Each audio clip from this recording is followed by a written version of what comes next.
Division 1. All right. Okay. So, let's take a look at 2A Division 1. And overall, I would say that it has basically held to form.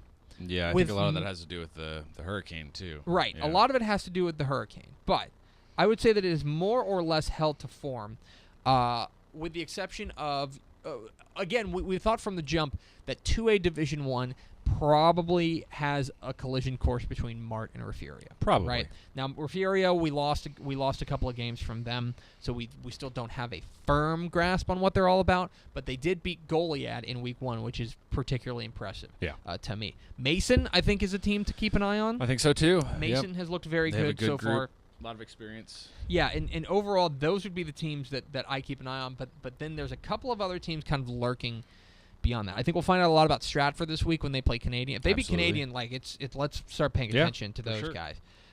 San Augustine is 3-0, which is odd because that's a team that generally doesn't start hot. Right. So if they're starting hot, what do they really Matt got? Stepp very high on them this year. Yes. Yeah. And then we mentioned them De Leon. De Leon is a team that I think is a deep sleeper this year that you may not be paying attention to. As far as teams that have surprised us so far, I like McCamey. Even though they lost last week to Ira Ann, they're off to a very nice start.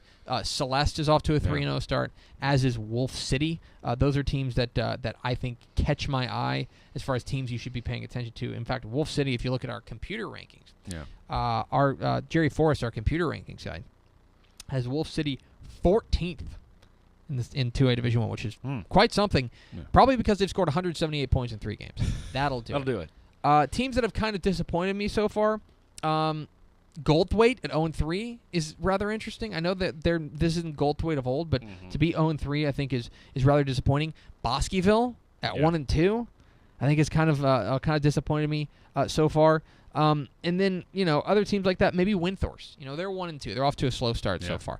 Overall, I would say 2A Division 1 has more or less held to form so far through 3 weeks. But once we start getting into district play, because I think the power in this in 2A Division 1 is so consolidated that we're going to start to have teams start beating up on each other. And when that happens, that's when we're really going to find out more about 2A Division 1. So overall, again, the headline here for 2A Division 1 is that it's more or less held to form. We're still looking at Martin Refugio. I wouldn't change anything we've projected. Yeah. But 3 weeks in, a little bit of shifting, but not too much. Yeah, the interesting thing about Martin Refugio, too, is if they are on a collision course, Mart has the skill players, for sure. They are big and fast for a 2A D1 team, but they're very thin on the line, which is a point of strength for Refugio. I think you've talked to Cade Burns at Mason earlier during the summer, and he said the biggest thing about Refugio is they're stronger than the rest of us. And that'll be an interesting clash of styles. It will be. If it happens. It'll be very interesting. By the way, we'll find out a lot about Mason this week because they draw Ira Ann. That should be a lot of fun. That's right.